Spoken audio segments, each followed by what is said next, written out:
Hello to everyone. In this video, we are going to discuss about the bibliography. Dictionary और थेसरस का video already upload हो चुका है। ये चारों चीज़ आपके बुक पे टेक्निक्स ऑफ रेफरेंस स्किल के अंडर पे है और ये चारों एक लॉन्ग क्वेश्चन है। आज हम लोग बात करेंगे इस बिब्लियोग्राफी के बारे में। तो पहले ये समझते हैं कि ये चारों चीज़ क्या है। ये चारों चीज़ क्या है?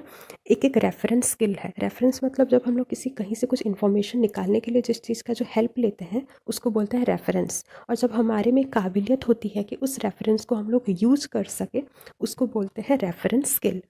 तो ये चारों चीज़ क्या है? Traces of information about various subject. मतलब इन चारों चीज़ जो बुक है इन पे बहुत सारे इन्फॉर्मेशन दिया रहता है। मतलब ये एक इन्फॉर्मेशन का एक खजाना है और वो भी बहुत सारे सब्जेक्ट के बारे में। ऐसा नहीं कि सिर्फ एक ही सब्जेक्ट के बारे में इन्फॉर्मेशन दिया रहता है, ये पे बहुत सारे सब्जेक्ट का इन्फॉर्मेशन दिया रहता है। इसीलिए हमको इन चारों चीज़ों का नॉलेज होना चाहिए। जैसे मान लो कि आपके पास एक बढ़िया सा फ़ोन है और मैं आपको बोलूँगी कि आप एक यूट्यूब पे एक गाना चलाओ। अगर आपको फ़ोन ही यूज़ करना नहीं आता तो कैसे आप जाओगे यूट्यूब पे और एक गाना सर्च करोगे?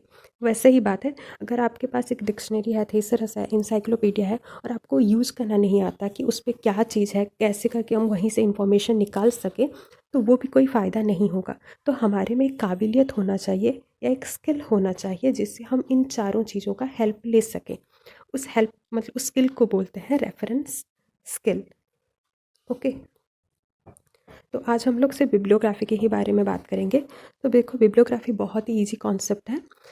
सपोज मान लो, एक एग्जांपल के तौर से मैं समझा रही हूँ। मान लो कि मैं एक एयर पॉल्यूटेंट के बारे में एक आर्टिकल लिख रही हूँ। आजकल बहुत सारा पॉल्यूशन हो रहा है, तो मैं सोची कि मैं एक एयर पॉल्यूटेंट के बारे में एक आर्टिकल लिखना चाहिए मुझे। तब मैं क्या करूँगी, अपने आर्टिकल लिखते वक्त ऐसा तो नहीं है ना कि मैं सारा अपने ही मन से मन वो आर्टिकल लिख लूँगी। आर्टिकल लिखते वक्त कहीं ना कहीं से तो हेल्प तो लूँगी ना। कोई बुक का हेल्प लूँगी, कोई वेबसाइट का हेल्प लूँगी, कोई यूट्यूब वीडियो का हेल्प लूँगी, किसी ना किसी चीज़ का तो हेल्प लूँगी। तो मैं क्या करूँगी, मेरा जब आर्टिकल ख़त्म हो जाएगा एट द एंड पे, मैं क्या करूँगी, जो जो चीज़ का मैं हेल्प जो ली होंगी ना, उन सारी चीज़ों का एंड पे एक बिब्लियोग्राफी नाम का एक हेडिंग दे दूँगी और सारे चीज़ों को लिख लूँगी। मतलब कौन से बुक का हेल्प ली हूँ, कौन से आर्टिकल का हेल्प ली हूँ, कौन से वेबसाइट का हेल्प ली हूँ, उन सारे चीज़ों को मैं एट द एंड पे मैं सारा मेंशन कर दूँगी। उसको बोलते हैं बिब्लियोग्राफी। और ऐसा नहीं कि बिब्लियोग्राफी पे आप सिर्फ बुक का या आर्टिकल का नाम लिखोगे। आप अगर कोई म्यूज़िक का भी अगर हेल्प लिए हो तो उसको भी आप लिख सकते हो। कोई यूट्यूब वीडियो का अगर हेल्प लिए हो उसका भी आप नाम लिख सकते हो। जो जो चीज़ भी आप हेल्प लिए हो उन सारे का जब हम लोग एक पेज पे जब उसको लिस्ट करके लिख लेते हैं उसको बोलते हैं बिब्लियोग्राफी। तो देखो, इसको डेफिनेशन देखो। लिस्टिंग ऑफ वर्क्स यूज्ड और considered bye an author in the preparation of work. एक ऑथर जब अपना वर्क को मतलब अपने जब काम को जब करता रहता है तब वो जो जो का यूज किया रहता है उसको जब हम एक जगह पे लिस्ट करके लिख लेते हैं उसको बोलते हैं बिब्लियोग्राफी। उसका और एक डेफिनेशन है, देखो, a bibliography is an alphabetised list of all the books, website, article you used. कौन कौन सा चीज़ आप यूज़ किए हो अपने वर्क्स पे या अपने प्रोजेक्ट या थीसिस पे, उन सारे चीज़ों का जब हम लोग एक अल्फ़ाबेट वाइज जब हम लोग लिस्ट करके लिख लेते हैं उसको बोलते हैं bibliography. This include every source, सारे सोर्स का आप नाम लिखोगे। ऐसा नहीं कि अगर म्यूजिक का अगर हेल्प लिए हो तो उसका नाम नहीं लिख सकते। जो जो चीज़ भी आप हेल्प लिए हो सारे जो एंड पे आप जब लिखोगे उसको हम लोग बोलते हैं bibliography. Steps of citing bibliography. कैसे हम लोग बिब्लियोग्राफी को लिखेंगे? हमको ये तो पता चल गया कि एंड पे जो जो चीज़ का हेल्प लिए हैं वो सारे का लिखना है बोल के, पर कैसे करके लिखेंगे? तो देखो, पहले क्या करोगे, आप उसके ऑथर का नाम लिखोगे। मतलब कोई बुक मतलब हेल्प लिए हो, कोई आर्टिकल हेल्प लिए हो तो कौन दिए हैं उन ऑथर का नाम लिखोगे। देन है full title of the book, वो बुक का नाम लिखोगे। अगर आर्टिकल है तो आर्टिकल का हेडिंग तो कुछ तो ना कुछ तो होगा ना, वो टाइटल लिखोगे। देन है वॉल्यूम नंबर। आप अपने ग्रेजुएशन पे मतलब देखे होंगे कोई कोई बुक का वॉल्यूम नंबर होता है, वॉल्यूम 1, वॉल्यूम 2। वैसे कौन से वॉल्यूम से आप हेल्प लिए हो, वॉल्यूम का नंबर लिखोगे। देन है एडिशन, कौन सा एडिशन है, सेकंड, थर्ड, फोर्थ, वो एडिशन का नाम मेंशन करोगे। देन है सिटी ऑफ पब्लिकेशन, कहाँ से वो पब्लिश हुआ है। देन है पब्लिशर, कौन पब्लिश किया है, डेट ऑफ पब्लिकेशन, कब वो पब्लिश हुआ था। उन सारे चीज़ों का आप मेंशन करोगे। एक एग्जांपल के तौर पे देखो, यहीं पे जैसे एक बुक का मैं मतलब समझा रही हूँ। वो बुक को कौन लिखे हैं, ऑथर, टाइटल क्या है, एयर पॉल्यूटेंट, वॉल्यूम नंबर क्या है, 3 वॉल्यूम, एडिशन क्या है, सेकंड एडिशन, कहाँ से वो पब्लिश हुआ था, university of Alberta New York, then publisher कौन है, फैकल्टी ऑफ आर्ट्स, कब वो पब्लिश हुआ था, 9 जनवरी 2009। इसको बोलते हैं बिब्लियोग्राफी। और बिब्लियोग्राफी पे हम लोग सारी चीज़ का मेंशन जब कर लेते हैं उसको बोलते हैं पूरा, मतलब ये एक बिब्लियोग्राफी है बोल के। पर एक एक चीज़ का आप ऐसे मेंशन करोगे, जैसे बुक का आर्टिकल भी हो गया तो पहले आप उसके ऑथर कहाँ पे दिए हैं सारी चीज़ का आप लिखोगे। वेबसाइट पे भी वही सेम चीज़ है। देन है यहीं पे देखो, a bibliography is a list of works, books और article written on a particular subject और बाय ए पर्टिकुलर ऑथर। देखो सारे चीज़ों का मतलब मीनिंग एक है, बस उसको थोड़ा घुमा फिरा के लिख दिए हैं। आप बस इतना समझो कि बिब्लियोग्राफी मतलब जब भी हम लोग कुछ काम करते हैं, कोई प्रोजेक्ट मतलब करते रहते हैं या कोई आर्टिकल लिखते रहते हैं, तब हम लोग क्या करते हैं, उन सारे प्रोजेक्ट करते वक्त जिस जिस चीज़ का हम लोग जो हेल्प लिए रहते हैं उनको सारा जब हम लोग एक पेपर पे जब हम लोग उसको लिस्ट करके लिख लेते हैं उसको बोलते हैं बिब्लियोग्राफी। ओके, देखो बिब्लियोग्राफी में आपको क्या लिखना है exactly, A list of reference material involving any kind of content, text, music, painting, video, elucidating the type, nature and other detailed information on the basis of name, date, place and genre of the material। देखो वहीं पे भी वो सारे मतलब जो जो मैं समझाई उसी वो लाइन लिखा हुआ है, बस उसको थोड़ा लैंग्वेज थोड़ा मतलब दूसरे ढंग से लिखे हुए हैं, और उसका मीनिंग सारा कुछ एक ही है। क्या है, ए लिस्ट ऑफ रेफरेंस मटेरियल, सारे जिस जिस चीज़ का हम लोग हेल्प लिए हैं सारे रेफरेंस का एक लिस्ट बना लेंगे। वो कुछ भी हो सकता है, कोई कंटेंट हो सकता है, कोई टेक्स्ट हो सकता है, म्यूज़िक हो सकता है, पेंटिंग, वीडियो, कुछ भी हो सकता है। जब हम लोग जहाँ जहाँ से जो हेल्प लिए रहते हैं, जब हम लोग एक जगह लिख लेते हैं on the basis of name, date, place, जब हम लोग सारा कुछ लिख लेते हैं, एलुसिडेटिंग मतलब टू मेक समथिंग क्लियर, मतलब स्पष्ट करके जब हम लोग लिख देते हैं एक जगह पे, उसको बोलते हैं बिब्लियोग्राफी। ओके, देन है bibliography also known as work cited and reference list. उसका दूसरा भी नाम है work cited and reference list बोल के। देखो और एक है एटिमोलॉजी और ऑरिजिन मतलब बिब्लियोग्राफी वर्ड कहाँ से आया है, उसका ऑरिजिन कहाँ से हुआ है। एक लैटिन वर्ड से आया है बिब्लियोग्राफिया, मतलब उसका नाम है, लैटिन वर्ड है और उसका मीनिंग है copying of books.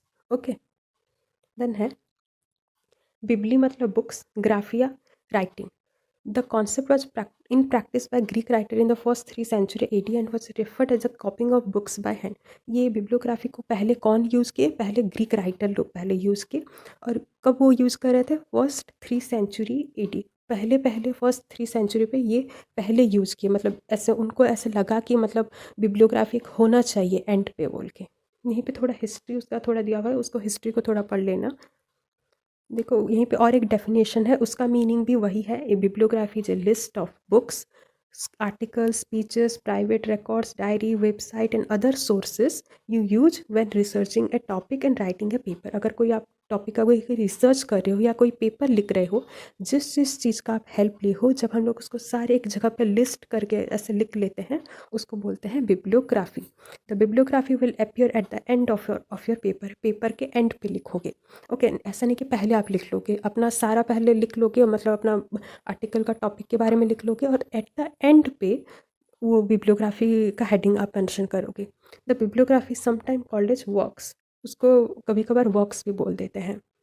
Bibliography entries will include, bibliography पे कौन कौन सी चीज़ एंट्री करते हैं, ऑथर का नाम, title of the source, publication information and date. Okay, ये हम लोग चारों चीज़ पहले से पढ़ चुके हैं।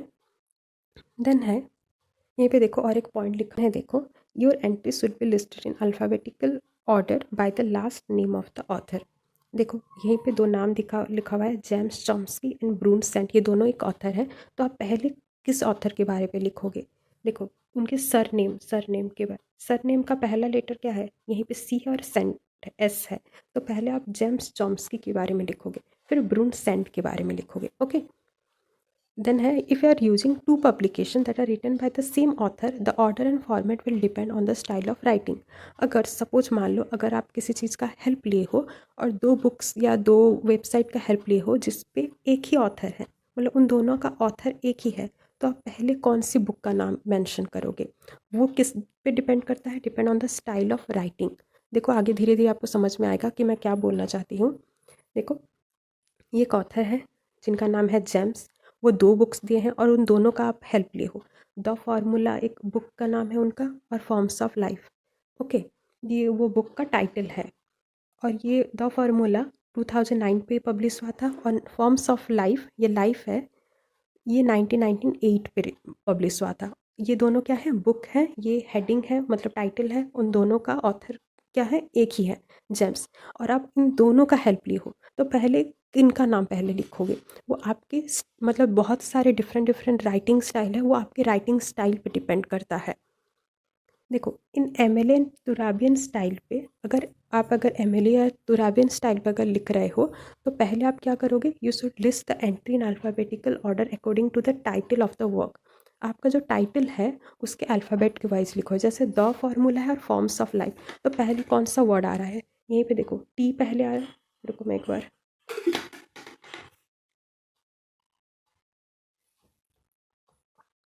यहीं पे देखो द फार्मूला, द पहले क्या आ रहा है, टी। यहीं पे पहले क्या आ रहा है, एफ। तो आप पहले किसको लिखोगे, पहले आप एफ को लिख के बारे में लिखो, क्योंकि एफ पहले आता है अल्फ़ाबेट वाइज पे। बस वहीं पे भी यही चीज़ दिया हुआ है कि इन एमएलए और तुराबियन स्टाइल पे आप पहले किसका नाम लिखोगे, according to the title of the work, alphabetical order पे लिखोगे। ओके, देन अगर सपोज आप एपीए स्टाइल पे अगर लिख रहे हो तो कैसे लिखोगे, your entry in the chronological order of publication. जैसे कौन सा पहले आया था, 2009 पहले ही आया था या 1998 पहले आया था, ऑब्वियसली पहले 1998 वाला ही आया होगा। तो पहले आप फॉर्म्स ऑफ लाइफ के बारे में लिखोगे, फिर उसके बाद द फार्मूला के बारे में लिखोगे। Okay, the main purpose of bibliography entries to give credit to other authors whose work you have consulted in your research. Another purpose of a bibliography is to make it easy for a curious reader to find the source you have used. ये bibliography का purpose क्या है, मतलब किस लिए ये bibliography को mention करते हैं, to make it easy for a curious reader. जो होते हैं ना कुछ कुछ रीडर लोग, बहुत सब कुछ जानने की इच्छा रहते हैं, वैसे क्यूरियस रीडर के लिए ये बहुत ही ईजी है, क्योंकि उनको पता चलता है कि जो वो लिख रहा है, मतलब जो भी ये लिखा है वो किन किन सोर्स का यूज़ किया है। जैसे मैं एयर पॉल्यूटेंट के बारे में लिखी हूँ और उसके एंड पे एक बिब्लियोग्राफी मेंशन की कर दी हूँ, तो आपको पता चलेगा कि मैं जब एयर पॉल्यूटेंट लिख रही थी किन किन चीज़ों का मैं हेल्प ली थी बोल के। ओके, देन है bibliography entry are usually written in an hanging intent style. Hanging intent style मतलब देखो, इसको बोलते हैं हैंगिंग इंटेंट स्टाइल। मतलब आप एक बुक्स का, ये सपोज एक बुक्स है, तो देखो पहला वाला लेटर क्या होगा, आपका नॉर्मल स्टार्ट होगा पहला वाला लाइन, और जो नेक्स्ट सब्सिक्वेंट वाला क्या होगा, थोड़ा छोड़ के, मतलब आप पैराग्राफ लिखते वक्त ऐसे पैराग्राफ जब लिखते रहते हो तो क्या करते हो, जब पैराग्राफ एंड हो जाता है तब क्या करते हो, ऐसे यहीं से स्टार्ट करते हो, यहीं से आप थोड़ा गैप दे देते हो। इसको बोलते हैं इंटेंट। तो पहला वाला लाइन को कभी हम लोग इंटेंड नहीं करेंगे, पर उसका जो सब्सिक्वेंट लाइन होगा, नेक्स्ट वाला जितना भी लाइन होगा उसको हम लोग इंटेंड कर देंगे, मतलब यहीं से थोड़ा आप गैप छोड़ देंगे। ओके, उसको बोलते हैं हैंगिंग इंटेंट स्टाइल, और वैसे करके ही आपको लिखना चाहिए। This means that the first line of इस citation is not indented but subsequent line of इस साइटेशन आर इंटेंडेड। मैं जब बोली अभी उसका मतलब यही है कि फर्स्ट लाइन हम लोग इंटेंड नहीं करेंगे, उसको जैसे नॉर्मल लिखना है वैसे। देखो यहीं पे देखो फर्स्ट लाइन हम लोग इंटेंड नहीं किए हैं, पर उसका जो नेक्स्ट लाइन है उसको देखो, मतलब यहीं पे थोड़ा गैप दे दिए हैं। ओके, इसको बोलते हैं हैंगिंग इंटेंट स्टाइल।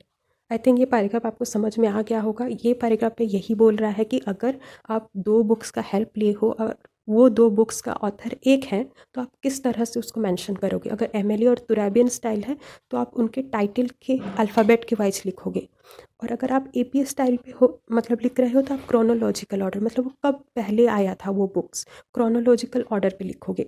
और अगर यहीं पे और एक क्या दिया हुआ है, hanging intent style, hanging intent style के बारे में थोड़ा लिखोगे। और क्यों, इसका पर्पस क्या है, to make it easy for a curious reader to find the source you have used. Okay, then है importance and use of bibliography. उसका इंपॉर्टेंस क्या है bibliography. It's a mandatory requirement of copyright law and academic convention is that whenever a research paper is written, there should be a section at the end of it where you acknowledge the source used. इसलिए bibliography लिखते हैं ताकि मतलब हमको पता चल सके कि वो किन किन चीज़ों का मतलब सोर्स यूज़ किया है बोल के। ओके, ताकि हमको ये ना लगे कि अरे ऐसे ही ये कोई लिख लिया है। अगर सोर्स अगर मेंशन होगा तो हमको पता चलेगा कि अरे नहीं, ये थोड़ा मतलब देख के लिखा है, ऐसा नहीं कि उसके मन में जो आया वो लिख दिया बोल के। देन है so bibliography means listing all the sources which you have consulted while writing your essay और रिसर्च आर्टिकल। ये भी वही पहले जो हम लोग पढ़े थे उसी लाइन को लिखा हुआ है कि जो लिस्ट करते हैं सारा सोर्स का, जब हम लोग किसी ऐसे या आर्टिकल लिखते रहते हैं, इसको बोलते हैं bibliography. And the sources may be in the form of printed and online books. ऐसा नहीं है कि अगर आपका अगर सोर्स कोई ऑनलाइन बुक है या कोई प्रिंटेड मटेरियल है तो आप नहीं लिखोगे, उन सारे सोर्स का आप नाम लिखोगे। मतलब वेबसाइट, डॉक्यूमेंट, ब्लॉग हो गया, कोई न्यूज़पेपर आर्टिकल हो गया, पॉडकास्ट हो गया, विकीस हो गया, सारे का इन्फॉर्मेशन आप लिखोगे। अगर कोई मैप का भी अगर कोई हेल्प लिए हो तो मैप के बारे में भी लिखोगे कि वो मैप आप कहाँ से लिए थे। सपोज आप अगर आप गूगल से लिए हो तो उस वो लिंक भी आप मेंशन करोगे। ओके, देन है citation ensure that the information contained in the research paper is based on logic, truth and facts। देखो अभी अभी जो मैं बोली वही बात लिखा हुआ है। साइटेशन मतलब इसलिए देते हैं, इसलिए बिब्लियोग्राफी मेंशन करते हैं ताकि जो पढ़ रहा है उसको भी ये लगे कि नहीं, ये लड़का या लड़की एक लॉजिक पे लिखी मतलब लिखा है। ऐसा नहीं कि उसको मन लगा एयर पॉल्यूटेंट के बारे में वो लिख दिया बोल के। वो भी किन किन चीज़ों का हेल्प लिया है, कोई सोर्स का हेल्प लिया है, यानी वो एक लॉजिक पे लिख रहा है, लॉजिक पे वो लिखा है। ऐसा नहीं कि उसका मन लगा लिख लिया। देन है एब्सेंस ऑफ रेफरेंस और bibliography indicates that the paper may be piece of plagiarism. अगर बिब्लियोग्राफी अगर मेंशन नहीं किए हो तो शायद जो पढ़ रहा होगा उसको एक प्लागियरिज्म भी जैसे लग सकता है। प्लागियरिज्म मतलब साहित्यिक चोरी, ऐसे लग सकता है, इसलिए एक बिब्लियोग्राफी को मेंशन करना चाहिए। ओके,